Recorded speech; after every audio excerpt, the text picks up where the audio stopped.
Welcome to Two Agents and Sunshine Shift. I'm Monica Stefanescu, your host and the Tampa Bay real estate agent with LPT Realty and PhD, specializing in relocation guidance and neighborhood micro-pockets. I'm David Linton, co-host of Two Agents and Sunshine Shift. I'm a real estate agent with LPT and PhD. I am based in the Sarasota, Bradenton area, bringing the on-ground perspective on how these neighborhoods actually live day to day. Each week, we break down what moving to Florida actually feels like, beyond maps, rankings, and listing photos.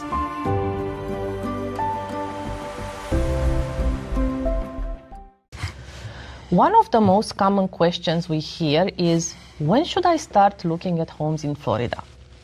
And most buyers expect a simple answer like a number of months or a market condition. But the truth is, timing in Florida isn't about the market. It's about readiness. And starting too early or too late creates very different problems. Today, we're breaking down when it actually makes sense to start looking and when it doesn't.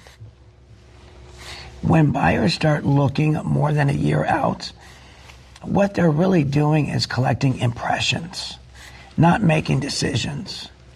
They remember how a home looked, how close something felt, and whether it seemed nice.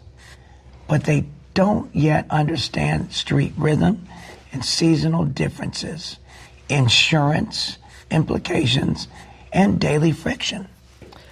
That early exposure can create false confidence. Buyers think they know what they want, but their criteria is still theoretical. That's not wrong, but it's not actionable yet. On the other end, buyers who wait 2 to 3 months until they have to make a move often feel rushed. They're juggling job timelines, lease endings, school decisions, and emotional pressure. And these lead to compromise, not because options are bad, but because buyers don't have time to understand why one home feels right and another doesn't.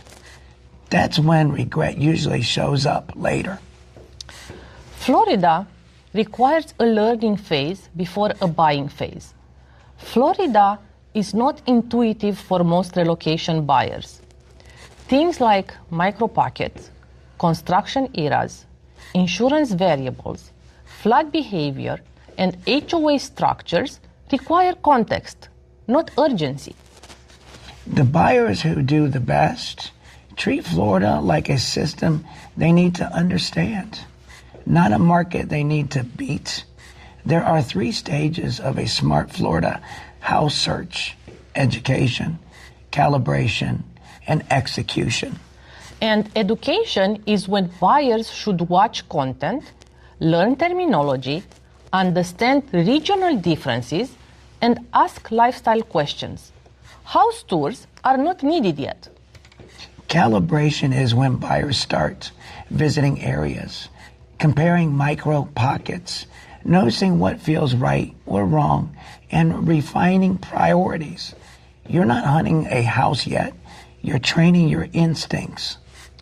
And execution kicks in about 90 days before buying a house. This is when looking makes sense in a traditional way. Buyers are financially prepared, emotionally grounded, clear on trade-offs, and ready to act when the right opportunity appears. This is where touring homes becomes productive. And this is when the perfect house is found, because you have all the information you need to help you decide if this house is the one or not. Many buyers ask us about the best season to buy in Florida. Seasons affect heat, traffic, noise, occupancy, and rental activity. Seeing an area in different seasons often matters more than trying to time the market. A street that feels calm in February maybe feel different in August. We always tell our clients not to ask, is now the right time to buy a home? But do I understand how this area lives? Do I know what compromises I'm willing to make? Am I prepared for Florida ownership long term? The right time to look is when your understanding matches your timeline, not when the internet says it's urgent and now is the time to buy. Florida living isn't measured in distance. It's measured in daily friction. We'll see you next week.